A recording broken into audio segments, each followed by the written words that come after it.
नाम जप या मंत्र जप में जो ही हम माला प्रारंभ करते हैं तो सदगुरुदेव भगवान को प्रणाम करके मौन धारण करते हैं जब तक वो माला ना हो जाएगी। बाहर से हम शरीर सेवा में लगाए हुए हैं और अंदर से प्रिया प्रीतम का चिंतन चल रहा है, तो बाहर भी पवित्र और अंतर में भी पवित्र। अंतर का चिंतन, स्वरूप चिंतन, लीला चिंतन ये बाद की बात है। पहले नाम चिंतन प्रारंभ करें। नाम जप, शरीर से सेवा और नाम चिंतन। अगर हम सेवा परायण हैं तो नाम का जिह्वा से जरूर उच्चारण करें, नहीं विस्मरण होने की संभावना है। उपांशु, क्योंकि अगर हम बाहर बोलते हैं श्री जी की श्रृंगार सेवा में, कहीं हमारे मुख से थूक की छिट्टी न पड़ जाए। रसोई सेवा में है, पद गायन कर रहे हैं, कहीं ऐसा ना हो जाए। इसलिए जब हम श्री जी की सेवा में हैं तो हमारा मंत्र जाप, हमारा पद गुनगुनाना ये उपांश ही होगा। वाचिक नाम जप, नाम कीर्तन, पद कीर्तन उस समय कर सकते हैं, जैसे सोनी लगा रहे हैं, पोछा लगा रहे हैं, इसमें कर सकते हैं। लेकिन पात्र मार्जन करके रख रहे हैं, रसोई सेवा या श्रृंगार सेवा, उस समय उपांश ही होना चाहिए। जब सेवा से निवृत्त होकर हम एकांत में मंत्र जप कर रहे हैं तो ये चार बातें नहीं होनी चाहिए मंत्र जापक में या नाम जापक में। उस समय जिस समय हम बैठे हैं, पहला, नाम जप या मंत्र जप में जो ही हम माला प्रारंभ करते हैं तो सदगुरुदेव भगवान को प्रणाम करके मौन धारण करते हैं जब तक वो माला ना हो जाएगी। अत्यंत आवश्यक होने पर भी माला पूरी ही करनी है, तब बात करनी है मंत्र जाप में। ये नियम होना चाहिए। अगर ऐसा नहीं है तो फिर माला पुनः आपको प्रारंभ करनी पड़ेगी, उसे पूरा करने। बीच में रोक कर बात करके फिर आगे, ये नहीं चलेगा, ये दोष माना जाता है। माला पूरी होने तक वार्ता नहीं हो सकती। बोलना बीच में, पहला दोष। दूसरा, इधर उधर देख ऐसे माला जपने की, मेरुदंड सीधी, नासाग्र दृष्टि ऐसे। जिसे नींद आने की संभावना है वो आंख मूंद के भजन करने मत बैठे। नहीं, कंबल या शाल ओढ़ा, आंख मूंछ ली तो माला छूट जाएगी और आपका समय व्यतीत हो जाएगा नींद में। ऐसा प्राय होता है। कठोर आसनों पे बैठ करके नींद ना आवे इसलिए नासाग्र दृष्टि रख के जप किया जाता है। उस मंत्र का ध्यान करते हुए आंख खुली हुई, बार बार पलक झपकना ऐसे ऐसे, ये नहीं, नासाग्र दृष्टि रखते हुए मंत्र जप करते हुए बोलना नहीं। जैसे 11 माला का नियम दिया है गुरु मंत्र का, तो जिनकी विशेष विशेष सेवाएं हैं, जब आपको समय मिले, जितना मिले अधिक से अधिक आप मंत्र जाप करें। जब आप आसन पे बैठकर मंत्र जाप कर रहे हैं तो बोलना नहीं है, माला पूरी होने पर ही बात करें अगर कोई अत्यंत आवश्यक है। दूसरा, इधर उधर गर्दन हिलाना, देखना, ये नहीं। मेरुदंड सीधी, आंख खुली हुई, आंख मूंद के नहीं जपना। एक महाभागवत की पत्नी निरंतर भगवदाकार वृत्ति में रहती थी, तो उनके पति जब पूजा में बैठते तो आंख मूंद करके बैठते, ध्यानस्थ ऐसे। एक बार उन्होंने पूछा, प्रभु आपके आंख मूंदने और आंख खोलने में अंतर पड़ता है क्या? तो उनका पड़ता है। तो बोले आपकी पूजा अधूरी। हम चाहे बाहरी दृष्टि में हो या आंतरिक दृष्टि में हो, एक ही चिंतन होना चाहिए। आंख खुली हो या आंख बंद, तभी सच्चा उपासक है। तीसरा, हिलना मंत्र जाप के समय। ये कीर्तन में हो सकता है, पद गायन में हो सकता है, लेकिन मंत्र जाप के समय हिलना नहीं, ये नहीं। गर्दन घुमाना, बात करना। चौथा, हंसते हुए प्रपंच की वार्ता करना, हंसी मजाक चल रही, बोलना मतलब उत्तर देना। चौथे में जो हंसते हुए प्रपंच वार्ता करना। बैठे कुर्सी में 3 लोग, माला हाथ में, प्रपंच की वार्ता। अपमान कर रहे हो माला का, मंत्र का। आप क्या कर रहे हो? उपहास कर रहे हो। 4 लोग जा रहे हैं, माला सरक रहा है, बातचीत कर रहे, तो माला सरकाने से थोड़ी भगवत प्राप्ति होगी। जो माला की एक भी मन का नाम और मंत्र से खाली ना जाए, उसका चिंतन करते हुए, वो आंतरिक चिंतन को बढ़ाने के लिए माला है। माला सरकाने से थोड़ी भगवत प्राप्ति होती है। माला की मनका के सहारे से हम प्रत्येक मंत्र का चिंतन करके, उसका श्रवण करके, मनन करके तब फिर आगे बढ़ते हैं। ये थोड़ी कि जल्दी जल्दी किसी किसी की माला को तो देखते हैं कि इतनी रफ्तार से कैसे चल सकती है। अगर हम केवल राधा नाम भी जपें तो इतनी रफ्तार से नहीं चल सकता, क्योंकि हमें लिखना है राधा राधा, फिर अष्टादशाक्षर मंत्र या द्वादशाक्षर मंत्र, फिर इन मंत्रों को तो कैसे आप इतनी जल्दी, कैसे बिना अक्षर मात्रा दर्शन के कैसे आप मन का सरका दिए। 11 माला बहुत होते हैं। अगर जिस पद्धति से कहते 11 माला कर लो तो बहुत जल्दी मानसिक सिद्धि प्राप्त हो जाए। सामने मंत्र लिखा हुआ है, हर बार नवीन मंत्र की रचना कर रहे हैं। हर मन के पे, एक मन के पे पूरा मंत्र लिखा, फिर एक मन के पे पूरा मंत्र, फिर मन। देखो मन कहाँ भाग के जाएगा, मन निर्विषय हो जाएगा, सच्चिदानंद की तरफ दौड़ पड़ेगा मन। जब के समय किसी को उत्तर देना, इधर उधर देखना, शरीर को हिलाना, हंसते हुए हंसी मजाक वार्तालाप करना, 4 बातें जप में निषेध है।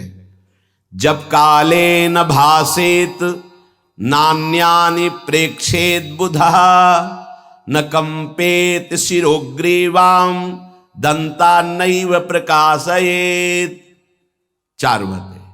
ये हंसी मजाक, 2 साधक चल रहे हैं रास्ते में, माला भी चल रहा है, हंसी मजाक। तुम्हारे पास समय कैसे, तुम्हारा माला कैसे चल रहा है, तुम वार्ता कर रहे हो, हंसी मजाक कर रहे हो, ऐसा नहीं, इतने सिद्ध नहीं हो गए हो। जो शास्त्र जब काले न भाषेत नान्यानि प्रेक्षित बुधा न कंपेत शिरोग्रीवाम दंतान नैव प्रकाशयेत। माला जपते समय ये ऐसे हिलना डुलना, शांत, हंसी मजाक, न दंतान नैव प्रकाशयेत, दांत नहीं दिखाई देने चाहिए। गुरुमंत्र के समय तो मुख से वायु भी नहीं निकलनी चाहिए, मुख से, बस ये स्थिति। थोड़ा दांतों के बीच में जगह है, जिह्वा का अग्रभाग ऊपर के दांत के जोड़ पे है, हल्की सी नाक की श्वास से मंत्र का उच्चारण है, उसी का श्रवण है, और नेत्रों से दृष्टि में हम देख रहे हैं। भगवदाकार मंत्राकार वृत्ति करनी है। प्रभु के मंगलमय नाम उच्चारण करने से करोड़ करोड़ जन्मों के पापों का नाश होता है, ऐसा शास्त्र और ब्रह्म ऋषियों ने निश्चय किया है। भगवान का नाम उत्तम श्लोक है, पवित्र कीर्ति है। जो नाम जप करता है वो पवित्र कीर्ति वाला हो जाता है, वो उत्तम श्लोक भगवान को प्राप्त कर लेता है, भगवत स्वरूप हो जाता है। इस मार्ग में चलने वाले उपासक से, चाहे वो ज्ञान मार्ग का हो या भक्ति मार्ग का हो, कोई पाप बन जाए तो शास्त्रोक्त प्रायश्चित करने की आवश्यकता नहीं है। जैसे कृच्छ व्रत, चंद्रायण व्रत, बड़े बड़े कठोर व्रत पापों का प्रायश्चित करने के लिए हैं, वो केवल नाम जप, नाम कीर्तन अपना बढ़ावे, उसी से सारे प्रायश्चित हो जाएंगे। जप करने वाले को अन्य प्रायश्चित करने की आवश्यकता नहीं है। जब तक अनंत जन्मों के हमारे पाप हैं तब तक हमारी नाम में रुचि नहीं होती। ये बहुत ध्यान देने का विषय है कि जब नाम की इतनी महिमा है तो सब लोग नाम में क्यों नहीं लगते? बोले इसलिए नहीं लगते कि इतने पाप हैं कि नाम की तरफ रुचि ही नहीं हो सकती। जैसे कोई कहे कि चीनी चीनी चीनी कहने से तो क्या मुंह में मिठास आ जाएगी क्या? भोजन भोजन भोजन करने से क्या पेट भर जाएगा क्या? तो ऐसे ही कृष्ण कृष्ण राम राम राधा राधा करने से क्या राधा मिल जाएंगे क्या? बड़े तर्क होते हैं ना दिमाग में। वो जड़ वस्तु है, वो न पहले थी न बाद में रहेगी, बीच में भी उसकी सत्ता नहीं है। नासतो विद्यते भाव। और जो भगवान को अधीन कर ले, भगवान से भी महान, जिसकी महिमा स्वयं भगवान नहीं वर्णन कर सकते। कहूं कहाँ लगी नाम बड़ाई, राम न सके नाम गुण गाई। वो इन भौतिक पदार्थों के नाम जैसा नहीं है, वो सच्चिदानंद है। स्वप्रधानमेव पुरुषोत्तम कीर्तनम पाप प्रध्वंसन हेतु। जो भगवान पुरुषोत्तम का नाम कीर्तन करता है, उसे अन्य साधन करे या न करे, प्रधान साधन नाम जप या नाम कीर्तन उसके सर्वस्व पाप का नाश कर देता है। किसी दूसरे प्रायश्चित के स्पर्श की भी आवश्यकता नहीं है। केवलमेव हरि कीर्तनम कृष्ण पापक्ष हेतु नान्य समुचितम नतरा मन्यांग भूतम। केवल नाम जप नाम कीर्तन संपूर्ण पाप और पाप प्रवृत्ति को विध्वंस कर देता है। अन्य किसी साधन के अंगभूत की आवश्यकता नहीं है। हो रहा है अच्छा, नहीं हो रहा तो चिंता की बात नहीं है। संपूर्ण पाप और पाप प्रवृत्ति का नाश करने के लिए केवलमेव हरि कीर्तनम, केवल भगवन नाम कीर्तन, भगवन नाम जप। नरक हेतु संस्कारः प्रायश्चित्त निर्वत्ते न सजाति योत्पादकः भक्त्या पुनरुभव विधोपीति भक्तेरे वात्यंतिक शुद्ध हेतुत्वम न कर्मणाम। जैसे निश्चित हो चुका है आपके पाप कर्म से बन चुके कि नरक जाना है, निश्चित हो चुका है। अब उसको मिटा सकता है तो केवल नाम जप मिटा सकता है, दूसरा कोई साधन नहीं है। न कर्मणाम, कोई ऐसा कर्म नहीं कि अब तुमको रोक सके नरक जाने से। ऐसे आचरण बन गए तो बोले नरक का हेतुभूत जो कर्म हुआ, जो पाप जमा हुए, उसमें भस्म करने के लिए और भी प्रायश्चित हो सकते हैं, लेकिन उसकी जो वासना है, जो संस्कार है, जो पाप प्रवृत्ति है, वो किसी में नष्ट करने की सामर्थ्य नहीं, किसी कर्म में। वो केवल नाम जप में है। नाम बड़े बड़े पापों को विध्वंस करके पाप के वासना संस्कार प्रवृत्ति का नाश कर देता है। संस्कार निवृत्त हो जाना है बहुत कठिन बात है। पाप निवृत्त होने के तो बहुत साधन बताए गए हैं। अतः एकमात्र नाम जप नाम कीर्तन पाप प्रवृत्ति पाप संस्कार संस्कारों की निवृत्ति कर देता है। अत्यंत शुद्धि साधन मावृत्ति गुणकम कृष्ण कीर्तनम अत्यंत शुद्धिश्च सह वासनाभि पापानां परिचयः भविष्यद्भि पापैरनुपश्लेषः फलमावृतिः प्रारब्ध परिक्षये च युक्तमेवावृत्तोपेक्षणम्।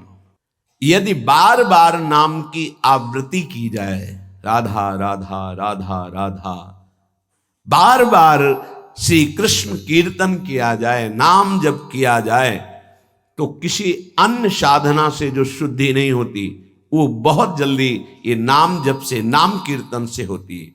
वासनाओं के साथ समस्त पापों का नाश हो जाना अत्यंत शुद्धि है। भविष्य में कभी किसी पाप का संपर्क जो भूल से चूक से कुसंग से उपासक से बन जाता है, वो तत्काल भस्म हो जाता है।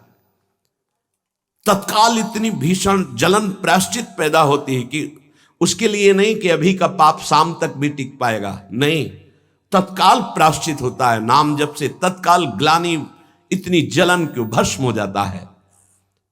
और अगर उपासक चाहे तो प्रारब्ध का क्षय भी कर देगा।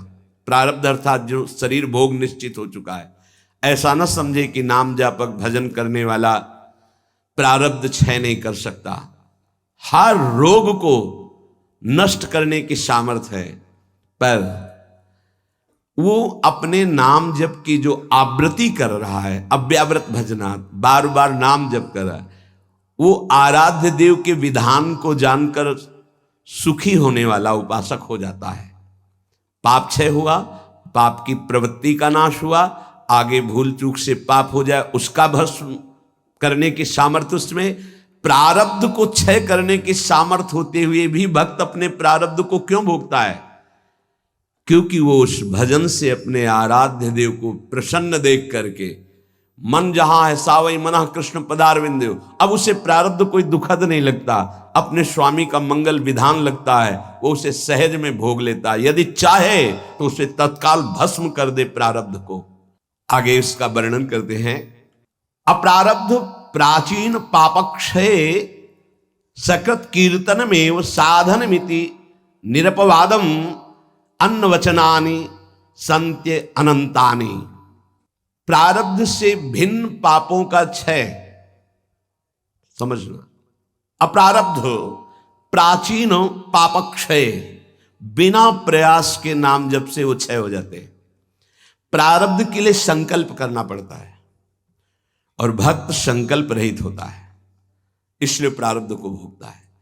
जो प्राचीन पापाक्षय अप्रारब्ध, जो प्रारब्ध में नहीं है, पूर्व संचित जमा पाप कर्म है, वो सकृत कीर्तन में साधनमिति, एक ही साधन भगवन नाम कीर्तन, भगवन नाम जब वो स्वाभाविक नष्ट हो गया। निरपवादम, इसमें किसी का कोई तर्क नहीं है।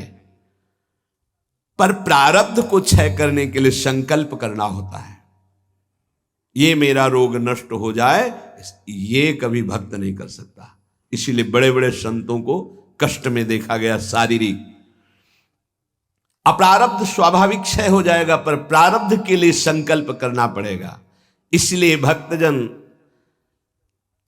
अत्र वचनानि संत्यनंतानि, संतों के अनंत वचन पाए गए। क्या कि जैसे मेरे प्रभु रख रहे हैं वैसे मैं बहुत राजी हूं। मेरे स्वामी जैसे मुझे रख रहे हैं, जोई जोई प्यारो करे सोई मुहि भावे, तेरा किया मीठा लागे। क्या बड़े बड़े महापुरुष के तेरा किया मीठा लागे। प्रभु आप जो विधान कर रहे हो वो प्रारब्ध क्षय के लिए संकल्प नहीं करते। कीर्तनात् पापक्षय तदावृत्या तद विषयाणाम वासनानाम प्रचयः अपचयश्च पापवासनानाम ततो भगवज्जनो सेवा सात्यताम ततस् तदुपवर्णित महिमनि भगवती पुण्य श्लोक शेखरे भगवती नैष्ठिकी भक्ति तत्शोकादि नाम अत्यंतोच्छेद ततः सत्वस्य परमोत्कर्षः तत्व साक्षात्कार ततो मुक्ति रीति अयमर्थः। ओहो, बड़ी अद्भुत बात वर्णन कर रहे हैं। ये कीर्तन केवल पाप का ही नाश नहीं करता, नाम जप, ये नाम जब बार बार जो आवृत्ति की जाती है, इससे उपासना की वृद्धि होती है, वासनाओं का नाश होता है। इसके पश्चात भगवत प्रेमी महात्माओं का सानिध्य मिलता है। ये बड़े गूढ़ विषय है। जब तक आपके पाप क्षय नहीं हुए तो आप संतों के सन्मुख नहीं पहुंच सकते। भगवत कृपा हुई, कैसे पाप क्षय हुए? श्रवण सुजस सुनी आयऊं। जब कान में श्रवण में हमारे भगवतीय सिद्धांत नाम महिमा पड़ी तो सुन सुन के हमारे हृदय में इच्छा जागृत हुई, चलो संत दर्शन करते हैं।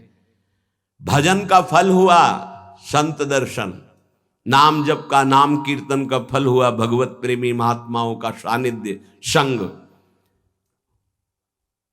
ततो भगवज्जन सेवा सात्यतम, फिर उसके हृदय में उन महापुरुषों की सेवा करने का मन होता है। क्या करूं जिससे ये प्रसन्न हो जाए? फिर उन महापुरुषों के द्वारा ततस् तदुपवर्णित महिमनि भगवती पुण्य श्लोक शेखरे भगवती नैष्ठिकी भक्ति, कैसे प्रभु में निष्ठा जागृत होती वो उपदेश करते हैं। किनको? निज जनों को। निज जन कौन? जो नाम जप नाम कीर्तन के द्वारा जिनका पाप क्षय हुआ, पाप वासनाएं नष्ट हुई, एक उपासना जागृत हुई कि हमें संतों का सानिध्य मिले, भगवत कृपा से संत सानिध्य मिला, उनके हृदय में एक नई इच्छा जागृत हुई, इनकी सेवा मिले, इनको कैसे प्रसन्न करूं। जब उनकी आज्ञा और सेवा में तत्पर हुए तब उन्होंने अपने हृदय की उपासना दे दी। उससे क्या हुआ? बोले भगवती नैष्ठिकी भक्ति, निष्ठा पूर्वक भगवान की भक्ति का जागरण हुआ। ततः शोकादि नाम अत्यंत उच्छेद, समस्त चिंता भय शोक दुख का जड़ से नाश हो गया। जब संत गुरुजनों के द्वारा दी हुई उपासना से भगवान की भक्ति हुई तो शुद्ध नैष्ठिक भक्ति का जागरण हुआ, तो शोक चिंता भय दुख क्लेश अशांति मृत्यु इनका सब भय जड़ मूल से उच्छेद हो गया। आदि नाम तथा शोकादि नाम अत्यंत उच्छेद, अत्यंत, अब दोबारा कभी ये नहीं जग सकते। ततः सत्व से परमोत्कर्ष, अब उसके हृदय में प्रेम का उत्कर्ष हुआ।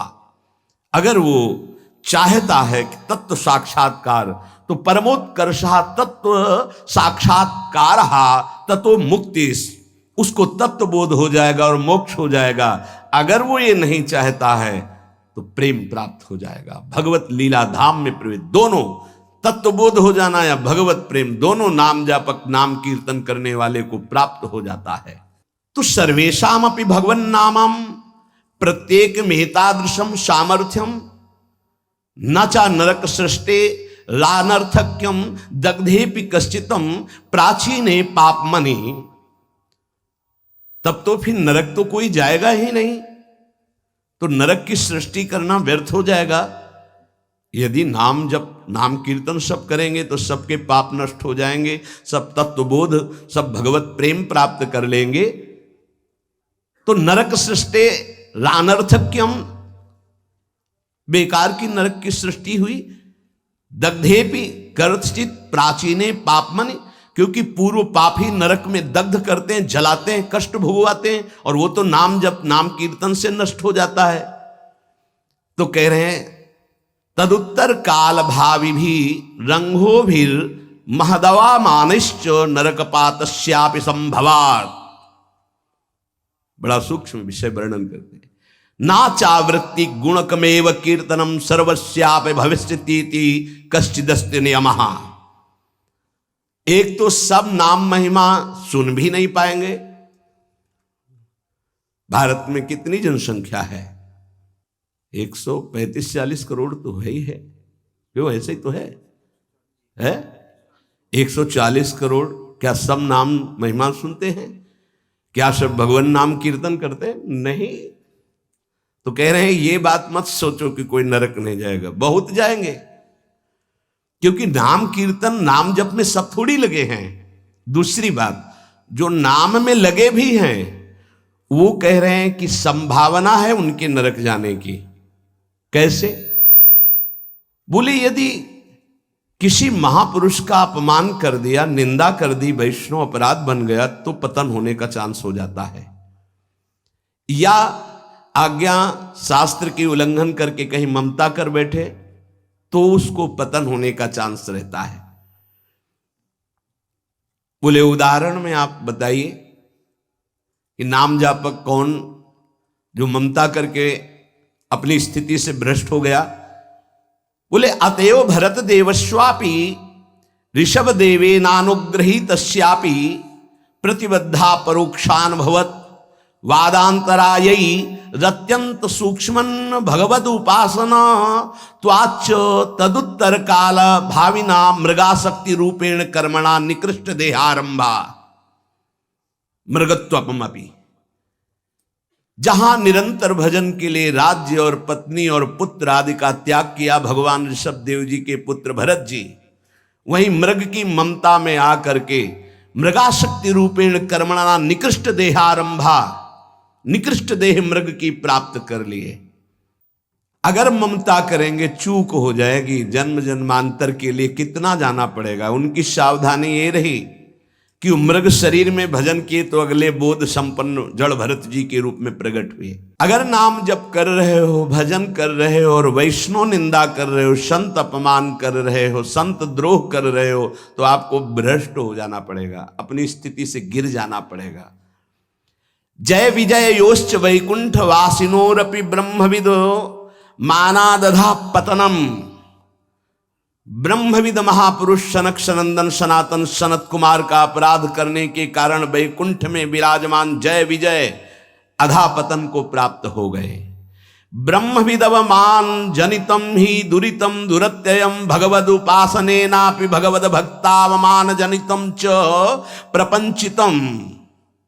कह रहे हैं कि जो ब्रह्म धाम में विराजमान वैकुंठ धाम में वो जब अपराध कर दिए भक्त का, सनक सनंदन सनातन सुमनत कुमार का, तो उनको 3 जन्म के लिए अधापतन हुआ और राक्षस भाव को प्राप्त हुए, दैत्य भाव को प्राप्त हुए।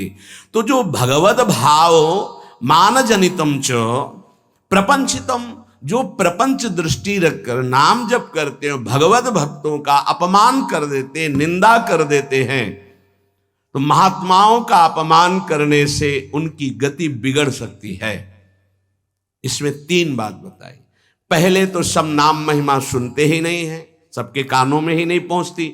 अगर किसी के कानों में पहुंचती है तो बड़ा भाग्यशाली ही उसे पकड़ पाता है, नहीं तो छोड़ देता है। तो ऐसे लोगों की गति दुर्गति ही होती है। दूसरे जो नाम पकड़ते हैं उनमें कोई भाग्यशाली होता है कि किसी की निंदा स्तुति ना करते हुए, नाम जप करते हुए आगे बढ़ जाए। नहीं तो जहां नाम जप हुआ अपने में गुणाभिमान आने की संभावना होती है, अगर साधु संग ना हुआ, वो दूसरे संतों की फिर अवहेलना, निंदा, अपमान। देखो भाई, एक ही प्रभु हैं, 10-20 प्रभु नहीं हैं। उनके नाम अनंत हैं, उनके रूप अनंत हैं, उनकी उपासना अनंत है, उपासना की पद्धतियां अनंत हैं, मान सकते हैं। लेकिन प्रभु एक हैं, इसमें कोई संशय नहीं। अब प्रायः एक धर्मावलंबी दूसरे धर्मावलंबी की निंदा करना ही अपने धर्म की महानता समझी जाती है। हमारी समझ में कम आता है। हम किसी की निंदा कर रहे हैं, किसी का अपमान कर रहे हैं, किसी की अवहेलना कर रहे हैं, तो हम अपने आराध्य देव की आज्ञा का उल्लंघन कर रहे हैं। एकादश स्कंद में परमार्थ का जब निरूपण वर्णन हुआ बीच में, तो उसमें था ना किसी की निंदा ना किसी की स्तुति। समझ में नहीं आता। हम समझते हैं हम अपने आचार्य की बहुत महिमा गा रहे हैं, अगर दूसरे आचार्य की निंदा कर रहे हैं, दूसरे इष्ट देव के नाम की निंदा करें तो हम अपने इष्ट देव को बहुत प्रसन्न कर लेंगे। नहीं भाई नहीं, अभी समझ में नहीं आई, अभी बुद्धि ठीक नहीं है। सर्वम खलमिदं ब्रह्म ने नानास्ति किंचन। श्री कृष्ण चंद्र जी कह रहे हैं मत्ता परतरम नान्यत किंचिदस्ति धनंजय, मेरे सिवा कोई नहीं। फिर तुम उनके दास हो, तुमको नहीं दिखाई दे रहा तुम्हारा आराध्य देव स्वरूप में। अवहेलना, उपहास, दूसरे धर्म की अवहेलना अर्थात अपने आराध्य देव की, दूसरे वैष्णव की, दूसरे संत की, दूसरे उपासक की निंदा अर्थात अपने आराध्य देव की। कह रहे हैं जय विजय योश्च वैकुंठ वासिनोरपि ब्रह्मविदव मानादधः पतनम, अधः पतनम। वैकुंठ से पतन होना असंभव, लेकिन इस असंभव पद से भी पतन हो गया महापुरुषों का अपमान करने से। और तो सब छोटी बात है।